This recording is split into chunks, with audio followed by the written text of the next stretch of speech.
guys, welcome to another Licks live stream. Today we are going to dive into some jazz licks that you can use in a variety of jam situations. The 2-5-1 progression, and in this case the 2-5-1-6 progression, those are really essential building blocks of jazz, and once you learn how to play on that, you can play on so much of so much jazz. Basically, loads of jazz consists of really that one thing, the 2-5-1 progression. It's super essential stuff, and also the move between a 1 and a 6, the way that it happens on this progression. If you can master that, you can master a huge chunk of jazz, basically. So I'm going to teach you some licks that you can use on a 2-5-1-6 progression. I'll play them for you right now. Here we go.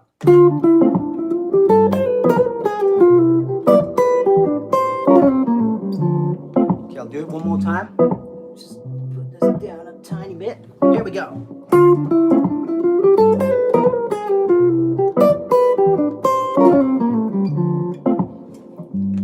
All right, so these licks, they actually come from a solo that I played on a 2-5-1-6 track that came out very recently. You can hit the link in the description to the track so that you can practice on that track. It's like a jazz hop style 2-5-1-6 practice track.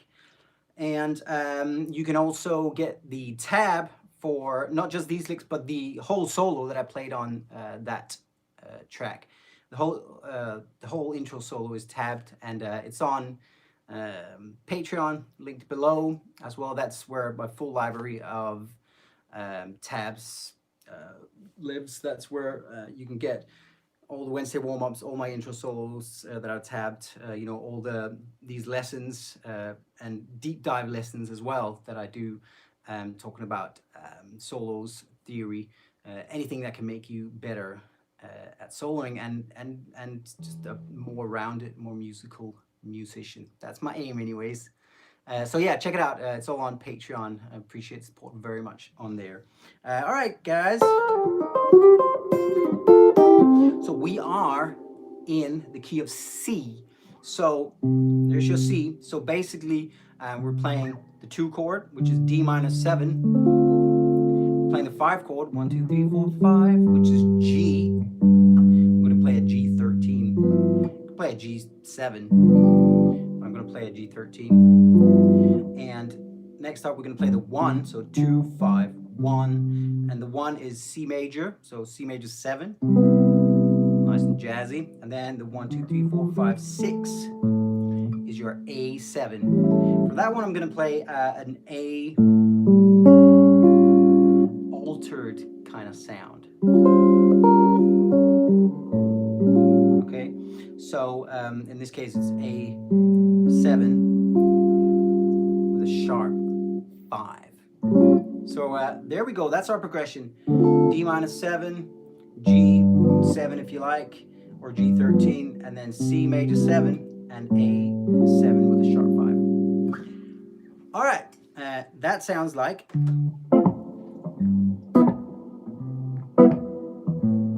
And then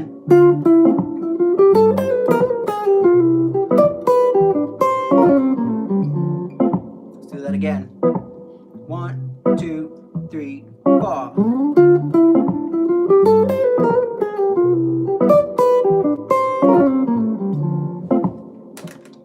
All right, so the licks obviously take into account each and every of these chords as they go by, and so let's dissect them, talk about them, and I'll show you exactly how to play them, obviously. So we start with the first finger here on the 10th fret of the G string, okay, and then we go third finger on the 12th fret of the D string, okay, like that. Now after that, we're going to go 9th fret of the G string, and after that we're going to go third finger on 11 and fourth finger on 12 of the D string. So that was which in itself is a pretty classic jazz lick to play on a 2-chord. It sort of indicates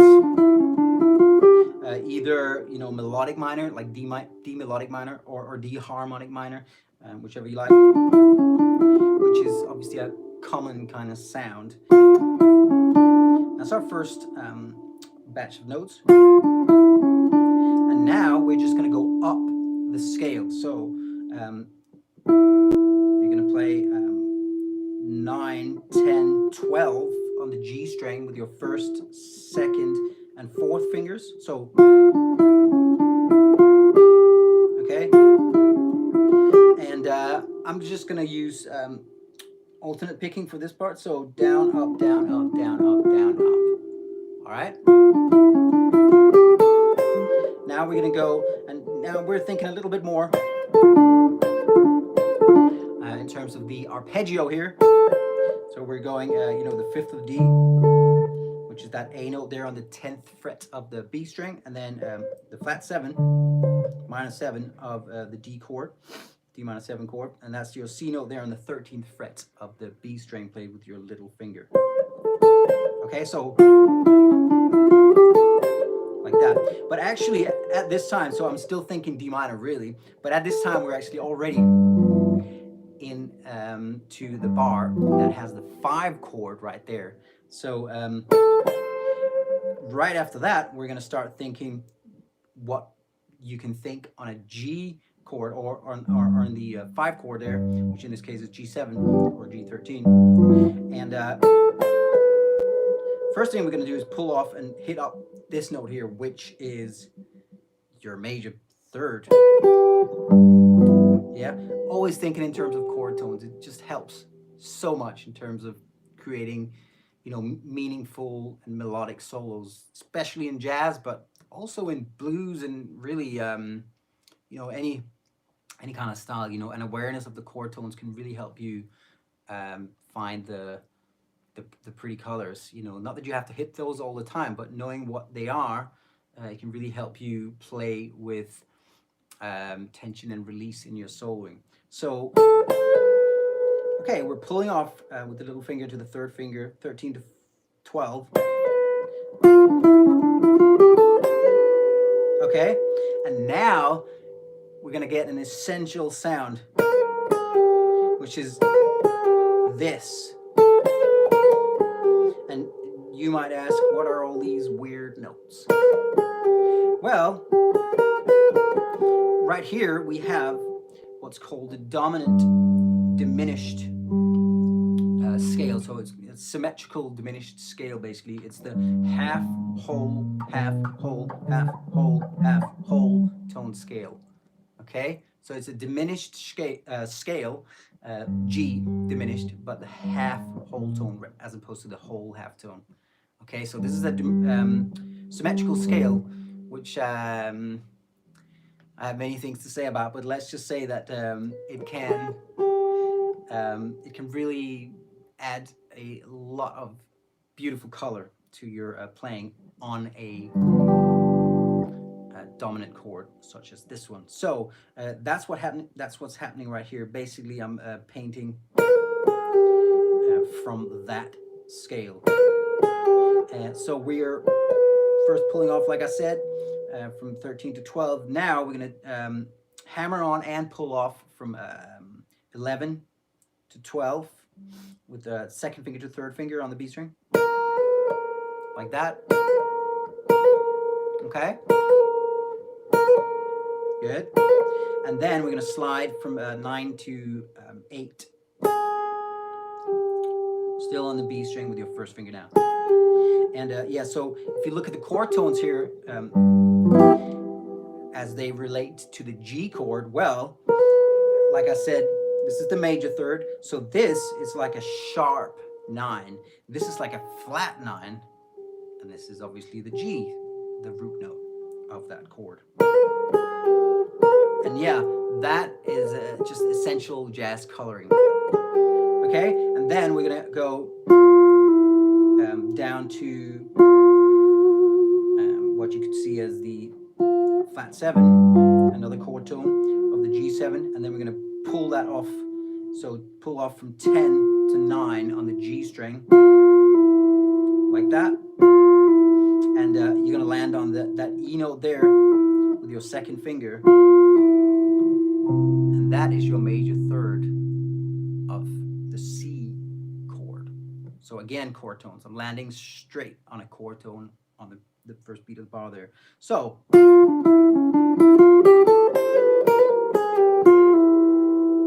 okay, that is halfway through for us right there. Can I play it for you? Okay, and again.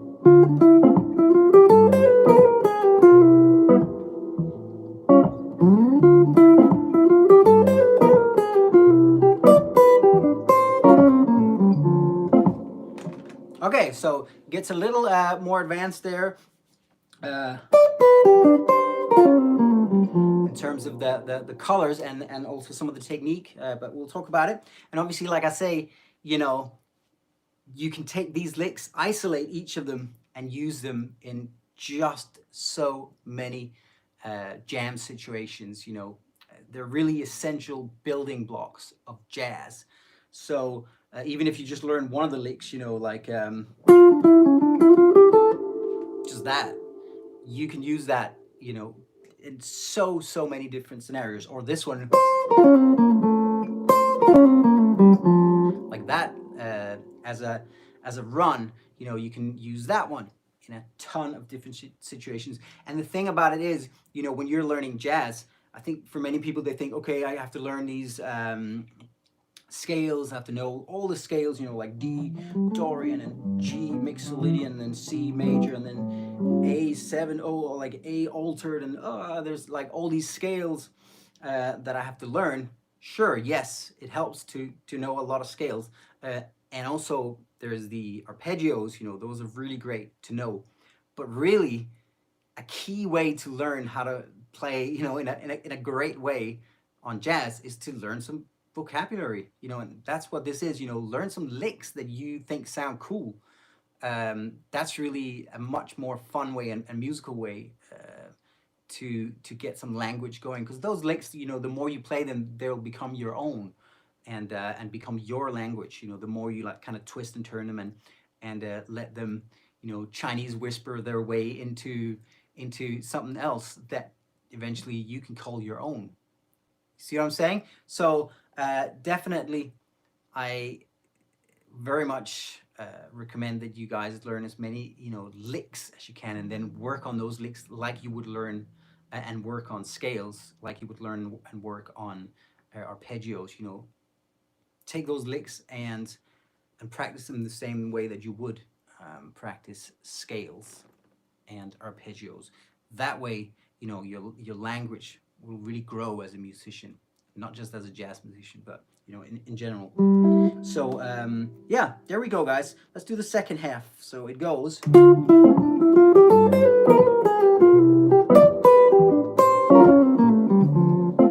All right, so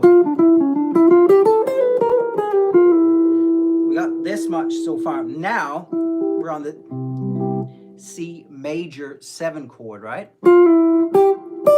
Now we're gonna go, that's the major third, like I said, so that's your E note there with the second finger on the 9th fret. Then you're gonna play the 5th, which is on the 8th fret of the B string. You play that with your first finger. Okay, again, that's just a chord tone. Now we're gonna go, and you might think, what is that? It seems like an arpeggio.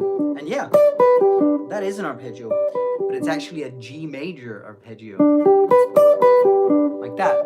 And they just, you know, are a really nice way to paint some of the upper extensions of a chord, like such as this one, the C major 7. If you play a G major chord, well, you're playing the 9th, the major 7, the 5th, and again the 9th. So it's a way to, you know, paint the colors of some of the upper extensions of a chord.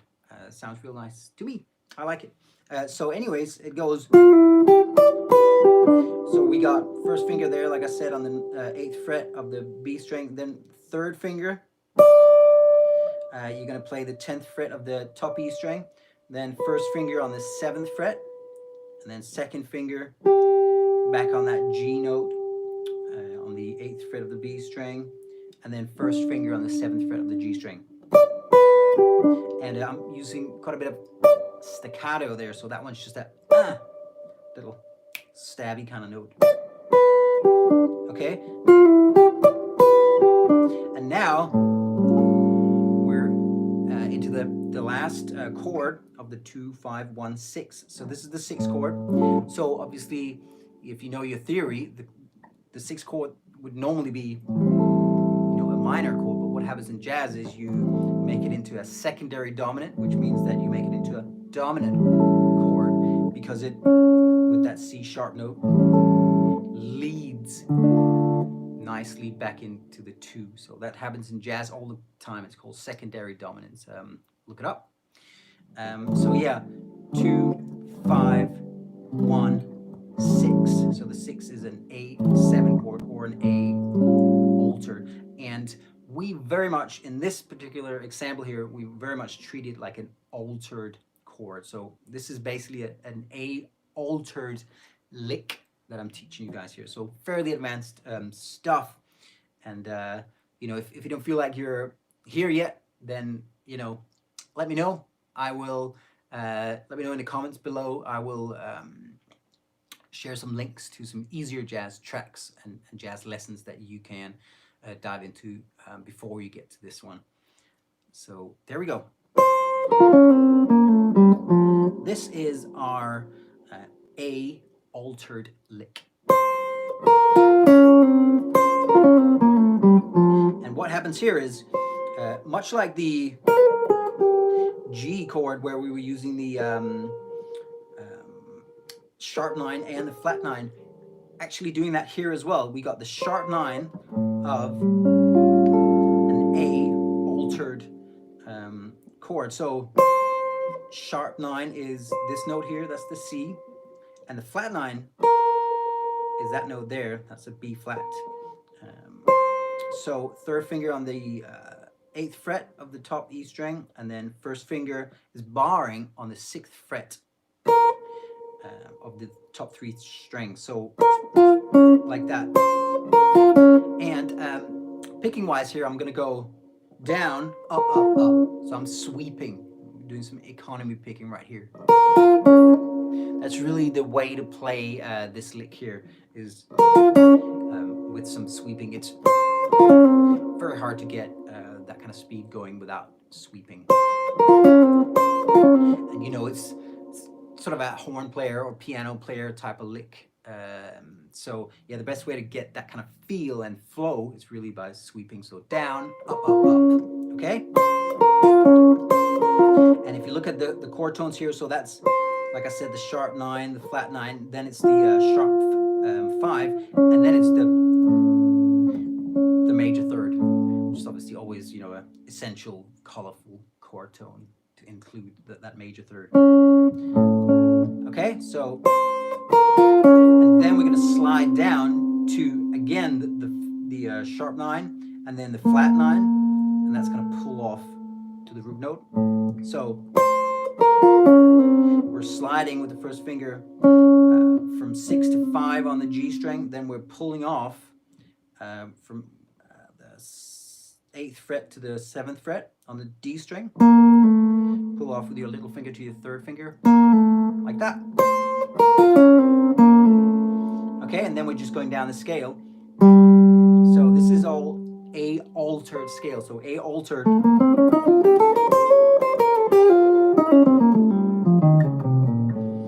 is basically the 7th mode of B flat melodic minor. So if you want to think in terms of melodic minor, you can play B flat melodic minor all day on an A7 altered chord. But you know, I like to learn it as a new scale, so to speak, rather than just a mode of another scale. So A altered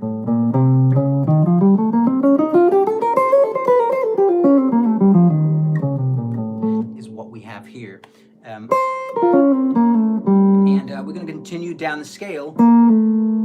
So after the A note there on the D string, 7th fret, we got first finger on the 5th fret of the D string, and then we're gonna land on the F note there on the 3rd fret of the D string.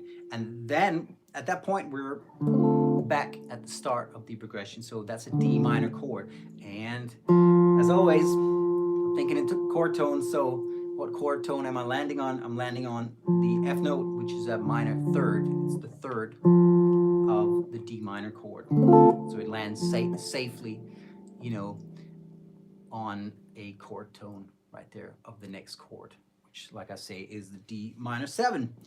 So let's play the whole thing.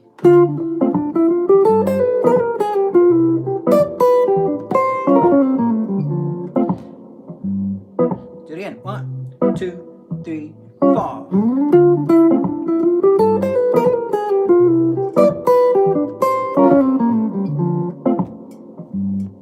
Okay.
So, you know, the trick is really to try and weave in and out of the licks as much as you can, like I was just doing there, or try to focus on one of them and, like, you know, approaching it differently each time. So I was going, or you know, whatever you can do to kind of try and vary your way in and out of the licks. That way they start to become language instead of just isolated licks just like that. So that's what I suggested you guys do. You know, once you've learned a lick, any lick, not just these licks, you know, try and give them a good workout like that. That's when it becomes language that you can have fun with forevermore. All right, guys. Appreciate the support very much, guys. Have a great weekend, and I will see you very soon. Take care, guys. You're the best.